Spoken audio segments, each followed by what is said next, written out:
안녕하세요. 연세방문재활운동센터 원장 서지원입니다.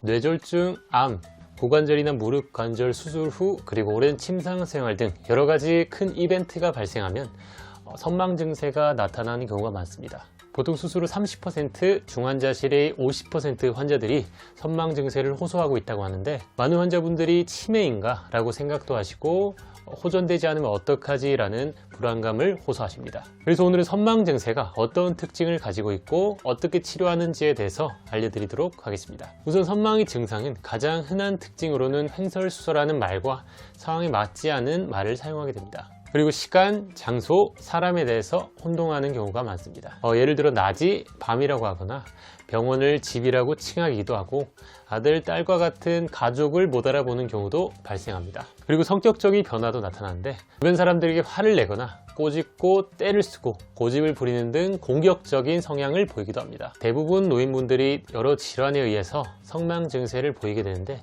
치매와 혼동하는 경우가 많습니다. 하지만 선망은 치매와 다른 질환이라는 것을 구별할 필요성이 있습니다. 특징을 크게 세 가지로 구분을 할 수 있습니다. 첫 번째로 선망은 갑작스럽고 빠르게 나타나는 반면에 치매는 몇 달, 몇 년에 걸쳐서 서서히 오는 특징을 가지고 있습니다. 두 번째 특징적인 차이는 치매는 짧은 기간에 증상 변화가 거의 없지만 선망은 하루에도 후전과 악화를 수차례 반복하는 모습을 보이게 됩니다. 특히 밤에 정말 심해서 잠을 못 주무시는 경우도 많습니다. 세 번째 특징으로는 가장 중요한데, 치매는 치료를 통해서 되돌리기 힘든 반면에 선망은 적절한 치료를 한다면 완치가 되는 경우도 대부분입니다. 그래서 선망 증세가 의심된다면 꼭 초기에 적절한 치료를 시행하여 인지장애를 막기 위한 대처를 하는 것이 무엇보다도 중요합니다. 선망 증세를 치료하기 위해서는 선망이 일어나게 된 근본적인 원인을 찾아 해결하는 것이 가장 중요합니다. 이러한 원인은 주치 선생님과 지속적인 피드백을 주고받으며 찾아 나가는 것이 좋고, 필요시 약물적인 도움을 받는 것도 중요합니다. 보호자분께서 할 수 있는 선망 증세 완화 방법에 대해서 알려드리자면, 첫 번째로 환자분이 상황에 맞게 환경을 만들어주는 것이 중요합니다. 아침이나 낮에는 햇빛을 쬐는 것이 좋고, 밤에는 너무 어둡기보다는 취침등을 사용하는 것이 도움이 된다고 합니다. 두 번째로는 친숙한 분들이 간호를 하는 것이 좋습니다. 특히 간병인이 자주 바뀐다면 선망 증세에 좋지 않은 경우가 많다고 합니다. 그래서 가족 간병이 가장 좋다고 할 수 있습니다. 세 번째로는 달력이나 시계를 환자분이 볼 수 있는 곳에 위치시킵니다. 수시로 이러한 정보를 반복적으로 습득하게 되면 진압력 부분에 있어서 도움이 되고 인지 향상에 영향을 줄 수 있습니다. 네 번째로는 낙상에 대해서 꼭 주의를 하셔야 합니다.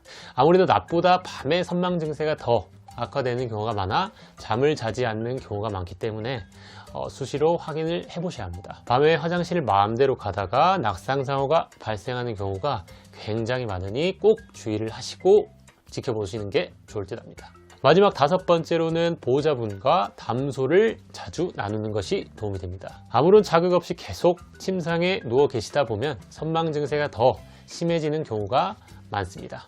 그래서 보호자분들이 환자분에게 가벼운 담소를 자주 나누는 것이 좋고, 옛 기억을 회상할 수 있도록 사진을 보여주거나 과거 좋아했던 노래를 들려주는 것도 큰 도움이 됩니다. 오늘 이렇게 선망 증세의 특징 및 치료 방법에 대해서 알려드리는 시간을 가져봤습니다. 앞서 언급했듯이 선망은 치매와 달리 완치가 가능한 부분이므로 너무 걱정은 안 하셔도 될 것 같습니다. 혹시라도 더 궁금한 점 있으시면 아래 메일이나 댓글로 문의 주시면 감사하겠습니다. 영상이 도움이 되셨다면 구독과 좋아요 그리고 알림 설정까지 부탁드립니다. 감사합니다.